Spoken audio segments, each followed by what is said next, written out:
I hope most of you know Bill Gross of FinCo, the Bond King. This is a quote from Bill Gross. There is a near certain probability that the financial-based global economy of the past half-century will not return, nor will we experience the steroid-driven growth excesses that it facilitated. In short, we were living in financial fairyland in the years leading up to the crash of 2007. That has a big impact on pensions and states' ability. And if people don't realize that they themselves have to get on board to manage these things, they're going to be the ones who are really the losers here, because drastic action, I mean, the state can take it, to preserve itself, can take action.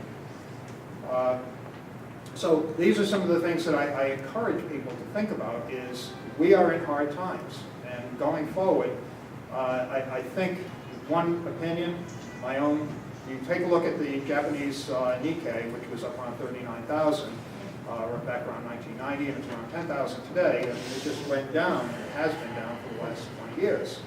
I think we're going to see a similar, it's just going to be flat for the foreseeable future. Decades long, just flat, just trickles along. Pension plans absolutely need growth. They cannot survive on a discount rate that is down in the 4s or something around there. Yes? I'm just curious, since trying to bring it a little bit closer to what's happening now. So the talk is at Central Falls by the end of the summer. So if that's the scenario, what do you foresee? And I know I'm asking you, but what will we see? How will that affect the state as a whole? Well, again, there is no precedent other than Pritchard, which was dismissed. The federal judge will be the one who calls all the shots. I guess I meant, what do you think will happen, economy-wise? How will that have a rippling effect to the rest of the towns? What will it do to the state budget, since we're already shaking? Well, imagine if the General Assembly comes out and says, Central Falls, you are a distressed community, and therefore we will cover your police and fire pension plans. That unto itself is not the big deal. It translates now to every other distressed community as one option that let's let South County and Barrington and East Greenwich pick up the tab for all of this. I don't think the bond market would treat us too nicely. To me, we're in new territory. Nobody has any idea where this could go, but least of all me. I haven't a clue what a federal judge or what our General Assembly is going to do with that. Yes? I don't know why nobody is discussing this, but we can all agree that the trustees here at the state level are investing pensioners' money in the market, right? Most of the pensions are getting invested about 60% stocks, 35% bonds, 5% others. Give or take, correct? Yes, that's a balanced both way. So they're investing in the market, right? So why is no one talking about privatizing pensions?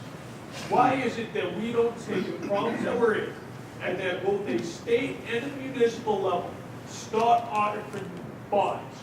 I don't care if it's 30 years, 20 years, 10, a different multitude of bonds, right? And whatever money that they can bring in, okay, we start paying off the pension. Here's what I suggest, and for anybody from Coventry District 29, I'll be running for General Assembly, so hear me out here. Anybody with 25 years of service, or those who are already retired, leave the pension system alone.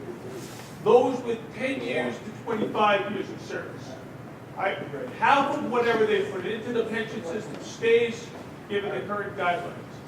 The other half, based on whatever we can bring in through these bond offerings, okay, gets put into traditional IRAs, right, in which they'll get taxed when they withdraw the money out, right, bringing more money into the state. And some of the money goes into annuities, guaranteeing them a stream of income every single month. So they're still going to have money on an every month basis, plus they're going to have the ability for capital accumulation by investing in the market themselves. Right? Anybody with 10 years are under service, right? they get refunded the full amount of whatever they put in into the system, and we do this on negotiated rates. They're not gonna get, 7.5% or 8% rate. It's not realistic. Look what the market's done over the last 10 years. It's completely flat, okay? So that 60% of money that's been invested hasn't earned them anything, okay? So at negotiated rates, we pay out teachers, all right? And at the municipal level, firefighters, policemen, and we pay them out, all right?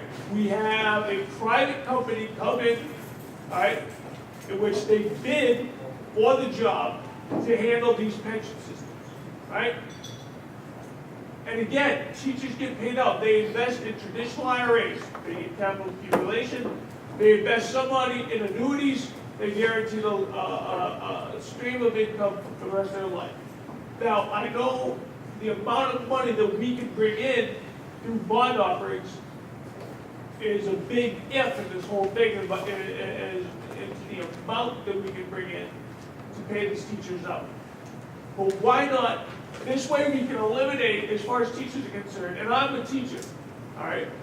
But this way we can eliminate, hey, you have to work 30 plus years in order to get your pension. What do you have then?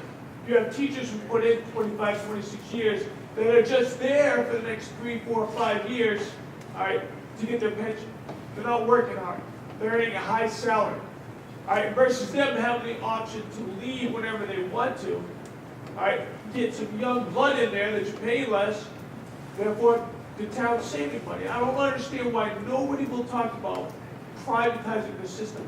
If the state's going to take the money and invest it in the market anyway, why not allow the individuals to do it on their own basis? If they want to invest in bond funds, fine. If they want to put all their money in stocks, fine.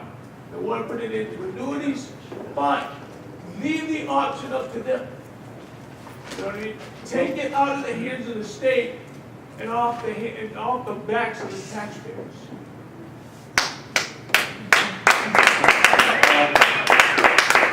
Actually, what you're talking about is, in a sense, the work that I did with John Robitaille, and I'll talk a little bit about that.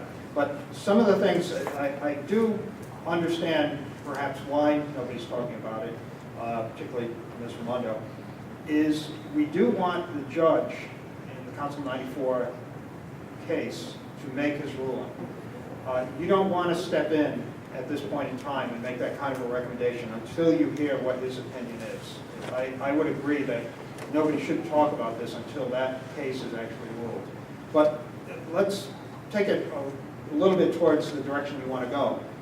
What I proposed, working with John, was that we freeze the current pension plan in its place.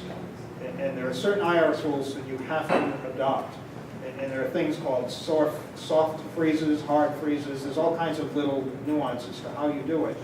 But it is allowable to freeze the pension plan and open up essentially a new kind of vehicle, 403B, 401k-like plan, which is a savings plan. And the participants are then responsible for the direction and allocation and the ultimate annuity that comes out of it. In other words, it is, in a sense, a private plan after that. It's kind of like the hybrid plan that they have at the federal level. Well, here's no. my problem, if they have 403Bs in school now, all right, versions of them. But in a 401k, then, would the town be liable for putting in, say if they're putting in 6%, that the town would have to match a certain amount?